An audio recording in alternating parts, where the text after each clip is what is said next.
It's just a natural thing for me to do. Like I was born and started climbing right away. So I feel like it was only natural that I found climbing as a sport when I was 10. I believe that fear keeps you safe, and it's biological. It's something that's not going to go away. How you respond to fear is something that you can influence with experience. I've been ice climbing for, I guess this would be my 4th season. I did some rock climbing. I did a lot of mountaineering. Went out and just kind of started doing it with the end goal of using it on Mount Rainier. And then it just kind of came like, hey, this is really fun and cool. And it became a passion in itself, to where I've kind of completely transitioned to where most of my winter weekends before I'd be hiking a winter 14er or 13er or something. And then it slowly transitioned to where it was kind of half and half. And now the past 2 years, it's been all ice climbing. I think I've done like one winter 14er. There are several organizations that are community hubs for climbers. They are nationally known organizations, and it just so happens that they're in our backyard. The CMC has been around for 103, 104 years now. We're a membership-based hiking organization. Volunteer trip leaders that will take groups out on these group hikes, mountain bike trips, ice climbing, rock climbing. We have a bouldering bus, which is it's exactly what it sounds like. It's a school bus filled with bouldering holds. We have youth education. We teach like avalanche science, geology, all sorts of stuff. And one of the cooler things we do is every now and again we'll take kids that have never been rock climbing before or haven't even had really the experience, kind of the inner city urban youth, and take them out climbing or hiking or camping for the first time. And that's always one of the more rewarding trips we do. The Banff Film Festival has their big actual film festival up in Canada, and then they do a world tour. I've never been to the Banff Film Festival, and she bought me tickets. It's a date. We just got into ice climbing, rock climbing. We're not really winter people, and to find an outdoor sport like in the winter that we can do is just exciting. I've been working in outdoor education since I was like 16, and I'm really passionate about spending time in the wilderness and getting off the grid, and I love coming to these film festivals because it's really inspiring and I get to see what other people are doing and cool places to visit. Most of us can't do the things that they do in a lot of the movies except when they mess up, but it's still inspiring to see those things done, and then we can go out on the weekends and do them too. Everyone from 4 or 5-year-old kids that are being brought here to burn off energy by their parents, to people that are training for very serious outdoor pursuits. Like I do private lessons with a guy, he's 74 years old, and he's in here climbing stuff that people half his age couldn't climb. Most ice climbers rock climb, at least to an extent. It's good to have that base of rock climbing because of the rope systems and understanding how to set an anchor, how to belay, all the knots and whatnot. I think rock climbing, to be honest, is a little bit harder. I think ice climbing, it's harder to get into because the gear is expensive and not as many people do it. There's not really such thing as an ice climbing gym, whereas you can go rock climbing indoors whenever you want. The learning curve is a little bit faster than rock climbing. Whereas rock climbing, they'll figure it out, they'll go to the technique, and then they'll hit a plateau, and it's hard to advance. The climbing season for ice is year-round. As the sport grows, a lot of people are dry tooling throughout the summer because you don't need any ice to practice that. A lot of the cutting edge, like the world's top climbers and alpinists, they combine the two disciplines to where they'll be partially on rock, partially on ice. The winter is their training time. Ice climbing is a very expensive sport, so you do get a lot of engineers and software designers and people that, they have the money to be able to buy all this stuff. On the other, opposite end of the spectrum, the broke college, traditional climbing dirtbag. I think ice climbing has evolved as it's grown in popularity, especially, living in Colorado with places like Ouray and Lake City with their ice parks, that it really could not be more accessible. We're so lucky to live in Colorado and have such a gym like that here. There's a lot of places in the world that would love to have a Ouray ice park.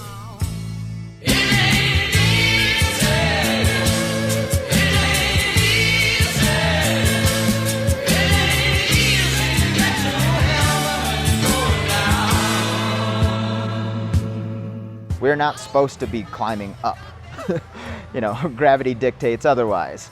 In here, it's a more controlled environment. You don't get that outside. Gym climbing is more of the practice and the means to the end. To stay safe outside is knowing and being comfortable with knowing your own limitations. You have to know what you're capable of and what you're not capable of. If you make the mistake of getting in over your head, there can be very serious, if not fatal, consequences. There are a lot of things working against you. Most people do have a fear of heights, but if you can overcome that fear of heights, it's worth it. For me, I'm not scared by the same environments that I was when I started. But now maybe that fear is more around failure instead of risk. It's more intangible than fear of physical injury. It's more of like personal disappointment when this is your life and you do it full time. You can't just look at something and say that's safe or that's not. You just kind of have to know through experience. There's really wet ice, which is the most fun to climb, but it's not super reliable with ice screws. The consequences of a fall become much greater because those crampons on your feet that could catch, the ice screw may or may not hold. As you're climbing, it's kind of inevitable. Even the best climbers in the world are going to knock down some big chunks of ice. So you really got to be paying attention when you're belaying. Always, always, always wear a helmet. There's something called the screaming barfies. Your hands go numb, which happens a lot because you're gripping the tools with like a death grip. It's cold and sometimes it's wet and your hands just go numb. And then you finish and you get down, and as your circulation starts back up and your fingers get that warmth back, it burns. You'll see a lot of people, their hands are coming back and they'll be hunched over like, and it looks like they're about to barf. So they call it the screaming barfies. It's very, very much a mental game. Climb like a climber. Like even if you're scared, you've done this 100 times before. I'm going to climb this, it's going to be easy, and I'm not going to fall. I'm not trying to be the world's best ice climber. I'm trying to have a good Saturday. When you do something for the first time, it feels really intense. But objectively, you look at the risk you're facing, it's not that dangerous. You don't have a lot to fear. So I think as your experience grows with the sport, you begin to calibrate this difference between actual risk of a situation and your perceived risk of the situation. Your relationship with fear just changes and evolves over time. You have to put yourself in a position to fail if you're going to be in a position to succeed. So sometimes you're just going to surprise yourself. You have to take in the whole experience, and that's why we do what we do. That's what drives us, is you accept and thrive in the entire experience. There are times it's going to be really uncomfortable and maybe a little scary or painful, but it'll also be equal parts exhilarating and fulfilling in ways that something that's not that hard for you just doesn't provide.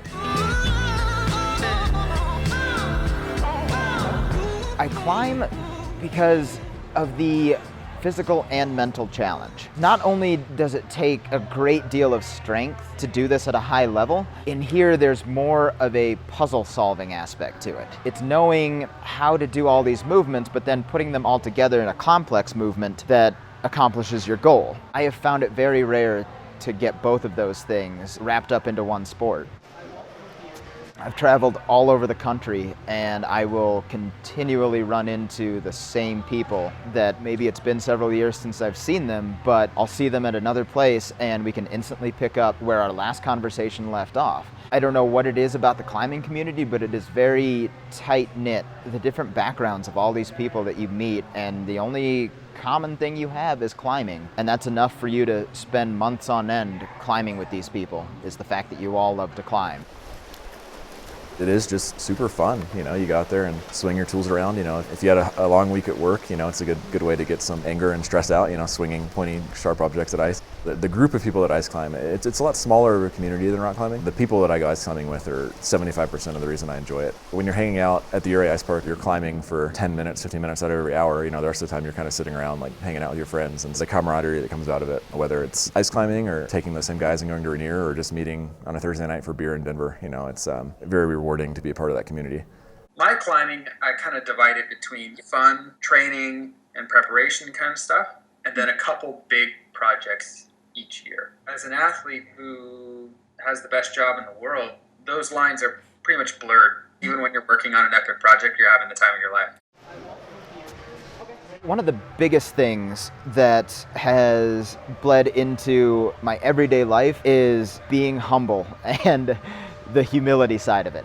I remember coming from back east, the Midwest area, there aren't as many climbers there. And it is a much smaller community, so the 20 other people in your town, even in your state, that climb. Coming from an area where there weren't a lot of climbers, for better or for worse, your ego gets big. You think that you're doing something really grand, and then you come out here and realize that no matter how big or small, how old, how young, most everybody climbs. It's so inspiring to watch, and once you realize that, it's probably one of the best things that can happen to you, as long as you can take it in stride. Because then you realize that, okay, there's always going to be somebody stronger than me, so I'm no longer climbing to try to impress somebody. I'm just climbing to climb because it's fun.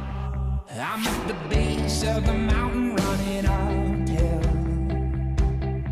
You're either running for the top, coming down, or you stop. People often criticize individual sports such as climbing for being selfish. You know, they only serve the participant that is engaging in it. And that can be true, but then you witness something happen like the Dawn Wall, where it inspired millions of people around the world. And yes, we were going to do that climb no matter what. The attention was an accident. We didn't ask for it, it just came.